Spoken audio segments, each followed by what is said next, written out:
Hey, what's up, guys? Charles Bamadiva here again with our special guest, Curtis, the boss, Das, Kania Real Estate. Welcome back. Thank you. Thank you for having me back. Time from your busy schedule to come visit us peasants. Well, what are we talking about today? What are we talking about? so basically we're talking about how important it is to get a pre-approval before you go out looking for a house. Are you telling me that people are out there looking at homes before they talk to a lender? Is that what you're telling me? No, this is totally hypothetical. There's no one out there that is looking for a house without a pre-approval. Why would anybody do that? That's kind of like, you shared before, going to a dealership. Right. It's like going to a Lamborghini dealership. You test drive that Lamborghini. You're like, oh, I love this car. This car is amazing. And then you get to finance and find out that you should have been down at Hyundai. Now, nothing against Hyundai. It's just we're talking about two very different price points. And that's the key. People are out there driving around looking at homes, and some realtors are allowing it. Some realtors are taking those buyers without those buyers having any idea what they really qualify for. Right. That's crazy. That's insane. Because again, you don't know your buying power. So if you're looking in a neighborhood and you're thinking, okay, well, the house is in this neighborhood of $400,000, and then they speak to a lender like you, and you run all the figures, and you look at the debt to income ratio, and you're like, guys, actually, you probably should be looking at homes in the neighborhoods of 250 or things like that.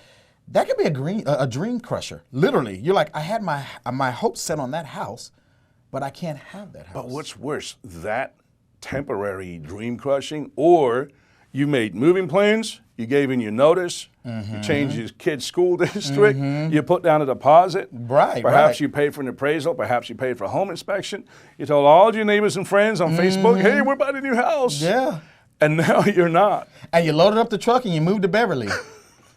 But not Hills. You got to get pre-approved before you have to. And the flip side could happen. Let's say that you're thinking, well, you know what, the most I could afford is a condo, and maybe I can only afford $150,000. And then they talk to you again, and you run the numbers, and you're like, actually, you know, your debt to income ratio looks great. You can actually buy a house up to $400,000. So the flip side is you don't want to sell yourself short either. That's a great point. More. That person could, you know, I just thought of something. It's a fact that most first-time home buyers talk to a realtor first before they talk to a lender, right? They're online looking at houses, so that's the initial contact with a real estate professional is the realtor. Right. They really ought to be talking to a lender first. Right. Now, I can probably shed some light on, and this is just my theory on why that happens. You've got the product, but then you have the means for the product. Well, which one is more appealing? Which one is more real? Which shiny house. Which one is more exactly? So the shiny house, because you can already start making dreams. No offense, Charles, but I don't think people are dreaming, sitting in their bed saying, 30-year fix, and they're counting debt to income ratio sheet. Right. You know, I don't think they're doing that. It's not exciting. Because that's just the vehicle to get to where they want. So they want to look at and touch and feel the homes first, and I think that's why they kind of put the cart before the horse. Here's how crazy this is. Even after we've issued a pre-approval, this doesn't happen very often, but once in a great while, even after all these years, we issue a pre-approval, buyer goes out looking at homes, and then something comes to the surface that we did not know about. Right. So what does that tell you? Now that pre-approval is in jeopardy, that person might not qualify, or perhaps they qualify for less than what we all started out thinking. So if that can happen, and that's with pre-approval. Right. Then imagine with no pre-approval, no information. Imagine all the things that could pop up. Oh, I forgot to tell you, you know what? I actually switched jobs, or I've only been on the job for 3 months. Or I'm paying $800 a month child support, but you don't see it on my bank statements. Right. I mean. Oh, my wife has to sign on title or do a quick claim to be off title too? But that house I have in Tennessee, I didn't tell you about. It's not on my credit report.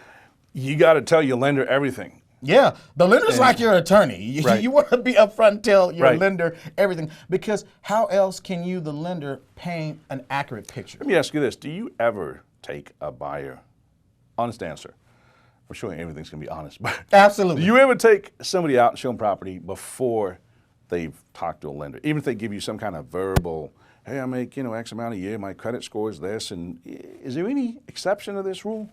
Back in the day, and nothing against my young realtors out there, because I know what it's like to be out there and to be hungry. So back in the day, I'd be like, oh, you say you got a pre-approval, you can email it to me, let's take a drive. I've learned over the years, and with a few gray hairs in my goatee here, I've learned that my car now will not start unless I have a pre-approval. I physically got in my car one day and I didn't have a pre-approval, and I turned the ignition and the car just wouldn't start. I like that. It wouldn't even get out of park. So yeah, I need a pre-approval, but it's for their benefit too. So it's basically going to save home buyers. You guys watching this, it's going to save you a lot of heartache, a lot of disappointment. Right.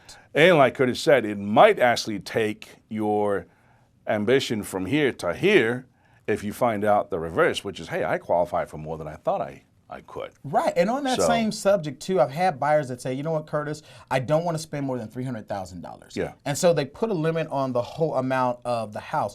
And I tell them it's more of how much you feel comfortable paying per month. Perfect example. Sure. If you end up buying a house and the tax rate is higher than, say, another neighborhood, well, that all goes into your debt-to-income ratio, as you know, as part of your payment. So that can decrease your buying power. So it could take a home that's $300,000 down to maybe $250,000 if they have Melloroos and kangaroos and all those roos and HOAs and things like that. That can crunch into what their principal and interest is. So I always tell people too, be more conscious of what you're comfortable with paying as your monthly payment than the not so much the sticker price on that house. Exactly. Good point. Yeah. How do they get a hold of you if they want you to help them buy a home? They can call me at 951-282-SELL, the word sell, which is 951-282-7355. Thanks for coming. We'll see him on the next show. You see me on there too. All righty. Thanks, guys. Take care. Perfect. That was even better than the first same one. Length too. Okay. Look at that. 8 minutes. I feel like So we all should these do one topics more. are about 8 minutes. Yeah. We'll do one more since you're here. Yeah. We can. What I could do.